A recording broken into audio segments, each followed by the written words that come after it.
seeking expression of every conceivable and inconceivable avenue. Then we have 21. Now in the tarot cards, the 21 is TAU, and it is the dance of life. So this is telling me that the Lord that we were talking about, that seeks a galactic justice, dances in the universe, in all universes, in the movement of cycles. That would be change. You know how right now it's Easter time and everything is blooming and blooming and oh, it's glorious. Then it'll really get full in the summer. Then by early fall it'll start to fade and turn brown and start to dry up. Then by wintertime it would have, all the leaves would have died and fallen to the ground.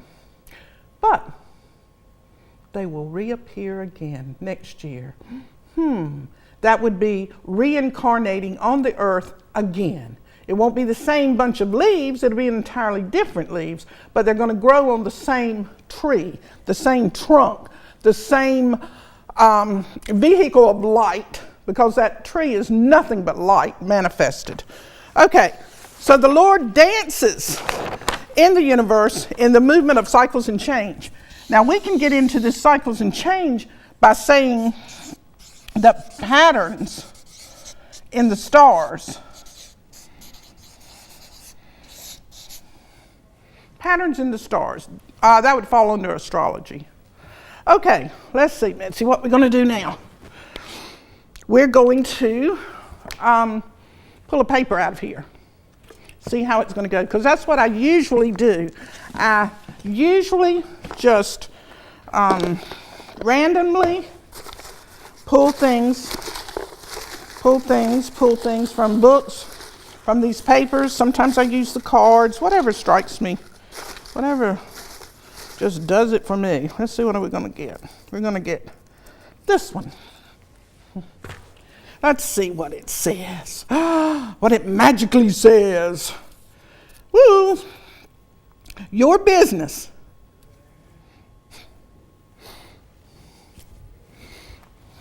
Your business. That would be big business. Your big business in this flesh and bones and blood body. The big business is not to speculate, but to experience firsthand. Wow. That's what I've been saying the entire show. Life, the light that's in you, the light that's in that carbon burning machine known as a flesh and bone body, experiences life. Okay? That light in the carbon burning machine experiences life in you first hand. So when you get stuck, S-T-U-C-K, 1, 2, 3, 11. What happens? 3, 4, 6, 9. When you get stuck, that light is stuck. Okay? And that light is here to experience many things, many things, because the light is not personal, absolutely not personal. Okay, we did that. I got so much light going on here, I better put on my sunglasses, hadn't I? It's too bright. And let me see if I can find me a hat for the occasion. Which one I like? You know, I think I like this yellow one. That looks like the sun, don't it? Yeah, that's a pretty hat. There you go. Yeah. That shields. You know what I want to know? I want to know what that hat is anyway, because I love hats. Let me see what a hat is. Hat. 8, 1, 2. So you got a 1, and you got a 10. Oh! Got that 11 again. So a hat, just a hat, a mere little simple hat that you would never think it. This hat represents justice. A hat. How about that? I'm wearing the hat of justice. That's something, ain't it? All right. Now, let's see if we can, well, which one is the Bible verses? Let's get on. Is this the Bible verse? Might be, or it might be those. Can't ever remember if that's the Bible verses or these are. No, that's the cards. Must be in here. All right, listen, I think these are. So let's pull one out. Let's just pull one out at random. Let's see what this is going to be. All right. The boy mastered the fish and pulled it onto the bank. And that would come from Tobit 7, chapter 7, verse 4, the Jerusalem Bible. Now, certainly you don't have a preference for what verses come out of what Bibles, because there's thousands of them. Okay, the boy mastered the fish. Okay, so in order for him to have mastered the fish, let's see, 1, 2, 2, 5, 9, he's got a 6, 6, 8, 17 again. Again, Mitzi. And there's that love. There's these same numbers that I started with, 6 and 17, and it came up with what? 23. And what did I say 23 was? And that this human body wants more than anything else to move, to move, to move, to move from its position. Okay, so in order for that boy to master the fish, he had to experience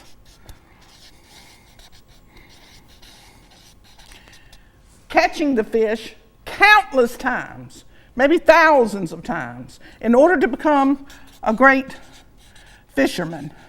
You know, ain't that what Jesus said? Come follow me and I'll make you fishermen of men. Okay, so he had to master the fish, it said. The boy mastered the fish and pulled it onto the bank. Pulled that fish onto the bank.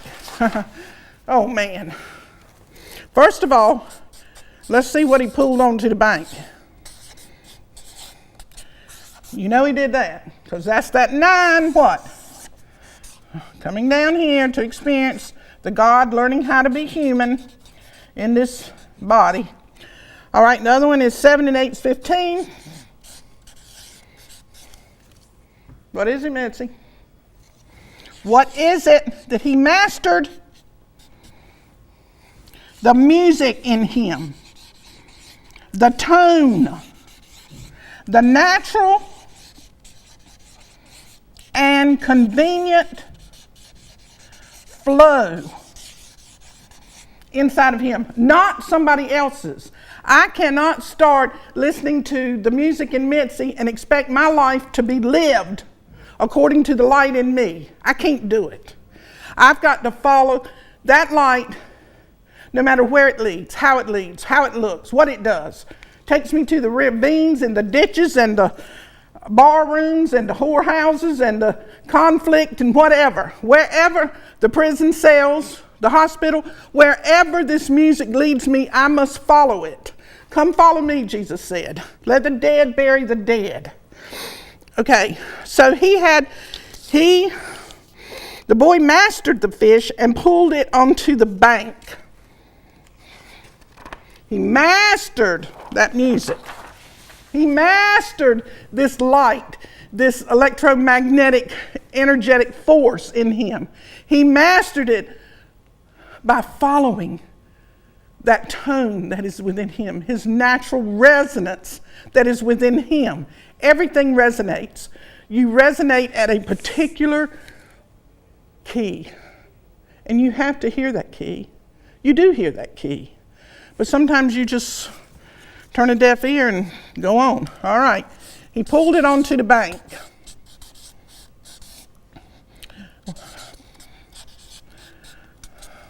One. And 7, 18, 19. Wow. You know where he pulled it? But guess what? What he had to do? He had to use his personality, his earth-given personality that he accumulated through countless ages, plus what he accumulated in this lifetime. But this personality that he had, by drawing it to this bank, he had a PSYCHOLOGICAL journey with his mother in order to do that. And I'm talking about a physical earth mother, and it does not matter whether she is dead or alive. It does not matter. The same energy exists there. So he, by pulling it onto the bank, he was able to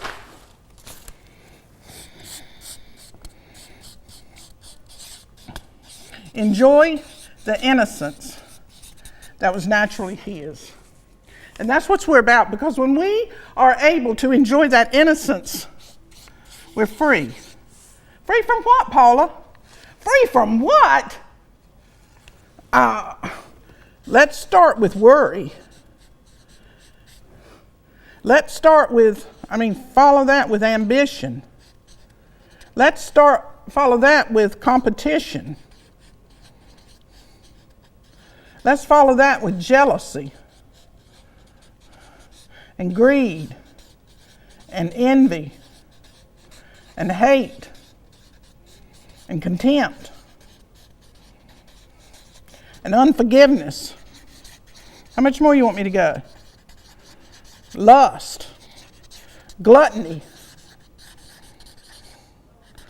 Huh? He was free of that. How would you like to be free of that? The boy mastered the fish and pulled it upon the bank. Okay, where are we going from here? Let's see.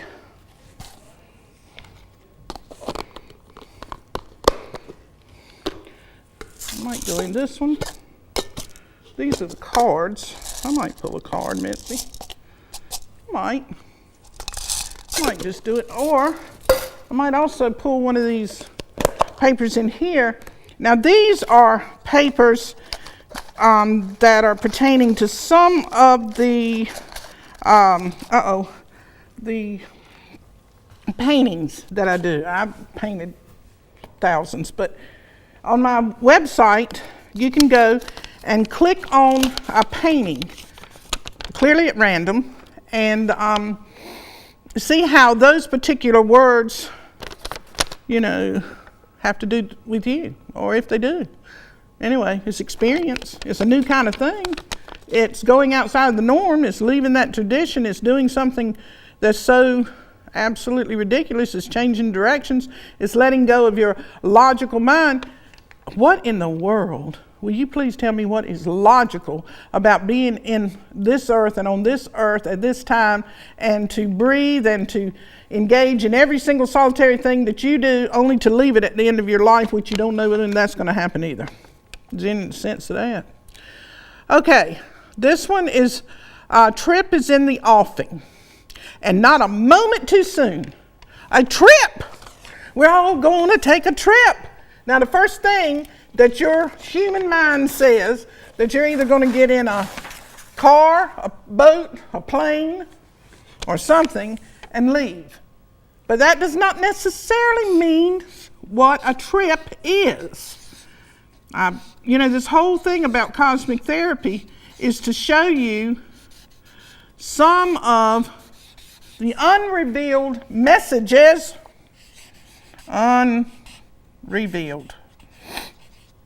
messages hidden in words, okay? So a trip is in the offing. Let's see. Uh-oh, what are you doing up there?